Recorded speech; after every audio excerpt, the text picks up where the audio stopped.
The Metro Arms 1911 Bobcut, let's check it out.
When it comes to the 1911, there is a wide range of styles, quality. I mean, there's just a number of different options. These guns have been around since 1911 and of course served with the U.S. military up until 1985. Today we're going to take a look at the Metro Arms Bobcut. It's a 1911. It's actually in the Commander size, but it's got some really great features for the money. And we're going to talk a little bit more about that in a minute. We're going to also compare it to a government 1911, just the standard GI kind of styling. This is a 70 series, but we're going to kind of compare it side by side and look at a lot of the features that you're getting with the Metro Arms for a very reasonable price. And I want to thank Eagle Imports for sending the Metro Arms 1911 Bobcut for this test and evaluation. Now, Metro Arms is made in the Philippines. It's not made by Arms Corps.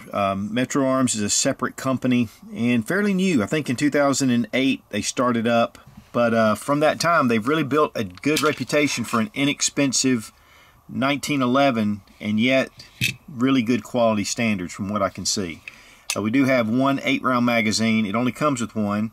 And then we're going to open up, check the chamber, and the gun is empty. Of course, we have our hammer in the rear position, which, you know, with a single action, which this is, what happens when you load your chamber with a round, the hammer is in the rear position. You just pop up the safety, and this is cocked and locked. And then, of course, once you fire the handgun, the slide is going to come back into the rear position and leave the hammer open. So it's just one of the ways that a lot of people carry it. If you do carry it in a holster, I like to have one that actually rides against the back part of the slide, and that way it just kind of blocks the hammer action in case your safety gets knocked. Now, one thing about this one in particular is it's a two-tone. So you've got these really finely polished, looks stainless to be honest, but it's not. It's a chrome plating, but very finely finished, almost like they just kind of cleaned off this edge, polished it, and left the black. And so you have a black top, which is going to help with glare. And then you have these polished areas here, and then of course the recesses. I think this is really a great looking handgun. And I've put a number of pictures on Instagram and people have raved just about the way it looks. Then you have your chrome extended safeties, and they are ambidextrous. And then we have of course our standard slide stop, and we have a really nice beaver tail that's high ride with a memory notch. It's an enhanced beaver tail. Gives you a lot of surface on your hand. Much different than the old Colt 1911, which we're going to kind of take a peek at in just a minute. We have a flat mainspring housing here, but then you have your bob. And that's one thing that a number of companies have done over the years. It just kind of bobs that little tip, which actually aids in concealed carry because that grip sticking out just gives you a little more. But it's very comfortable, and those that have larger hands, it's even more comfortable. We have a skeletonized trigger. There is a trigger stop screw right here, so you can adjust that. And the magazine release is extended somewhat. Right here at the front straps, I mean, look at that stippling. That is really well done. Then back here again on the mainspring housing. Of course, the sights are a Novak style 2-dot, and it has serrations on the back, and it is fully adjustable. Then here at the front, we have a fiber optic rod, and it shows up very well in daylight. Now we're going to bring out the old Colt Government. This is a 70 series 1911. I've had this thing for about 30 years. I love this handgun. With the Metro Arms, it's a 4.25-inch barrel compared to a 5-inch barrel government. So this is more toward the Commander size, which just has the same grip frame, but just a little bit shorter sliding barrel. So, but otherwise, these pistols are comparable. So first off, you see your safety, which your government safety. It's just a basic, little small little lever, which I'm very used to. But I went ahead and brought the hammer back. You can see just thumb, but it is abbreviated.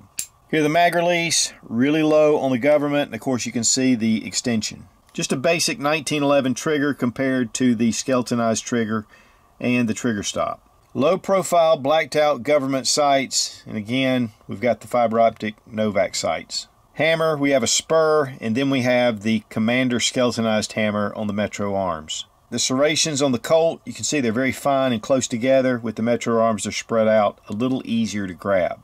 Beaver tail, I think this speaks for itself. You can see you're getting a lot more surface. You can get really high up on the frame. With the standard, it just is what it is, but it doesn't give you a whole lot of support. And then with the mainspring housing, this one actually is an arched mainspring housing, just a little bit, and this is an old Packmeyer mainspring housing. I want you to see how tight these tolerances are. I mean, there is no play at all between slide to frame. None whatsoever. I mean, it is solid, the barrel's solid. The workmanship on this, to me, is surprising. To be honest with you, I've seen Metro Arms, and I just thought it was a budget 1911. Haven't really put a lot of thought into it, but I'll tell you what, guys, this is really a nice 1911. This is an all-steel frame. It's 4140 steel, and it does have like a Cerakote finish on the frame. On the slide, it is a nickel finish. It does look very much stainless, but the slide itself is a hammer-forged 4140. One thing that a 1911 is really known for is its trigger pull, and we're going to go ahead and test this little trigger pull. Just a little bit of take up right here. Man, that is really crisp. And then reset real fast. Excellent trigger pull. I know though on some of the basic models that are more like your government GI type models, there's a little bit of talk of a little bit of creep, but with this one, I believe because it is a deluxe model, this is a superb trigger. Let's check trigger pull weight with our Lyman trigger gauge from Brownells. 4 pounds, 4.7 ounces. 4 pounds, 5.4 ounces. A very nice, crisp trigger. And I want to thank Fiocchi for sponsoring the ammo. All made in the USA. We're using 230 grain ball ammunition.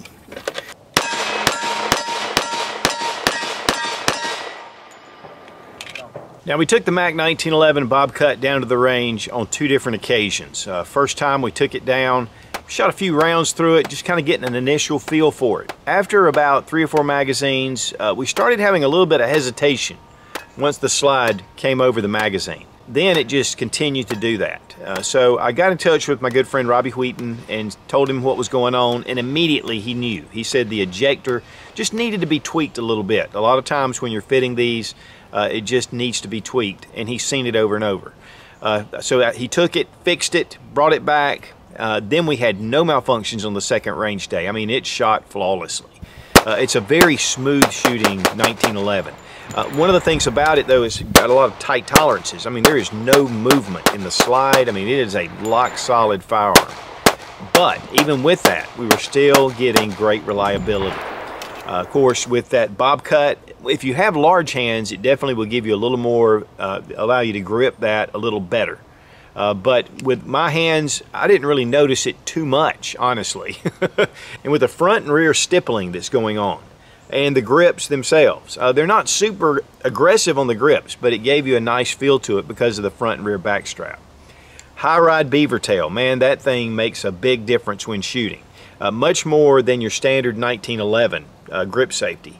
It just gives you more surface on the web of your hand and allows you to get it up higher.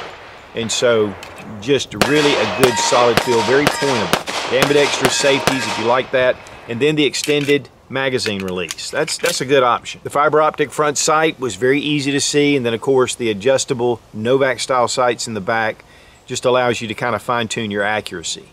But overall, a very smooth shooting handgun. We totally enjoyed it. Again, the second day, no malfunctions.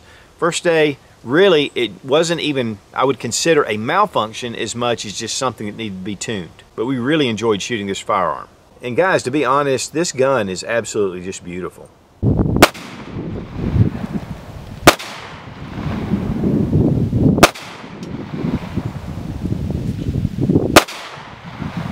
Now, as far as disassembly goes, and of course, let's go ahead and check and make sure the gun is unloaded, the magazine's already out. Now, one thing I want to show before we disassemble is you have a serrated, raised guide rod plug here. It's just a small lip around here, and we'll look at that once we break it down. But pushing that in, I can do that with my finger this way, but with this one, I'm going to use a small tool. This is something I've had from my days in competitive shooting. So we bring it down, bring it around, and you don't want to go too far, because that's under spring tension. There we go, your recoil spring and guide rod and the plug. I'm going to go ahead and pull out my recoil spring and bring it forward. Bring the slide back to that first cut and then push through your takedown lever or your slide stop. There it goes. Now, I like to extend my barrel out just a little bit because sometimes these bushings can be fit really tight to the end of the barrel. I want to get this barrel bushing about right here. Then we can pull out our bushing this way. You can see the little locking tab. It allows it to come out. You push it this way, it allows for your spring to come out. Alright, once you get your slide stop out, just bring your barrel and your recoil spring and slide out. Full length guide rod. It's not captive to the spring, but there it is. Barrel, bring down your barrel link and just pull it right out of the front. The barrel is forged from one piece, and you can see just the finish on this thing is exceptional. I mean, it is really well done, well machined. Here are the internals of the slide.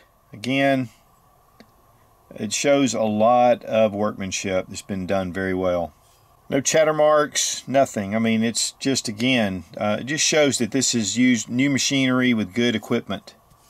Definitely more old school than a lot of the polymer frame striker fire pistols, but once you get used to it, it's pretty simple. Especially not behind a camera.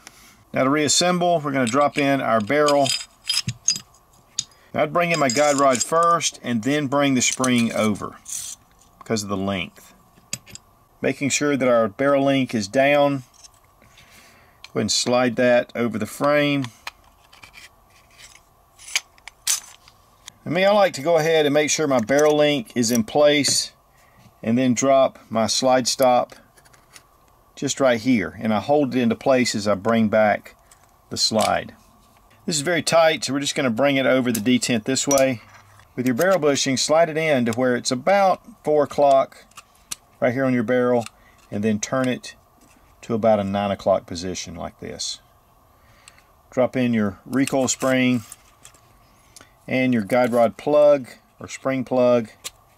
Little tricky getting it over that plug, so we're going to push down, then just bring it around. Snaps it right into place. And that's the first time I've actually disassembled this one. It is pretty tight, but it's ready to go. Now, as far as price goes, your standard 1911 like this Colt Government will run you about $850, give or take. Then with the Metro Arms 1911 Bobcut with all the features, it's around the $680 to $700 range, somewhere around in there. So if you add all those features to your Colt, it's really going to get the price up there. And so, it's just a comparison. I mean, I'm not getting rid of my Colt. I love this 70 series just like it is. And I have some that are a little bit nicer. But for the money and the quality and the features that this has, I think this is a great 1911 to check out. And again, I want to thank the guys over at Eagle Imports for sending this to test it out. They got in touch with me and asked me if I'd be willing to do a review. And I love 1911s, so I was pretty excited, especially once I saw how beautiful this handgun is. So guys, if you're looking for a 1911 with a lot of features and yet for a reasonable price, take a look at the Metro Arms. Just with the ambi safety, the high ride beaver tail, the skeletonized hammer, the skeletonized trigger, the low cuts here in the ejection port, the sights, the grips, the stippling on the front and rear. This gun, to make this custom, would cost you quite a bit of money. And so I think that for what you're getting, this is a great value. And it just looks great. Be strong, be of good courage. God bless America. Long live the Republic.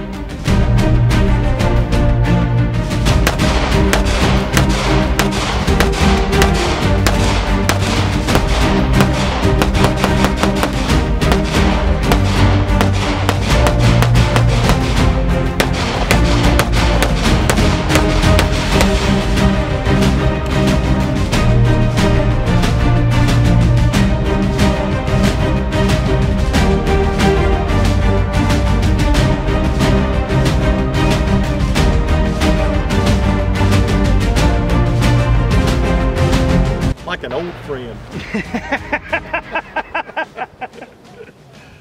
Oh, I love a 1911. Throw it like a yeet cannon when you want. Yeet! Yeet! P. Shoot. It would just kind of hesitate. Are you finished?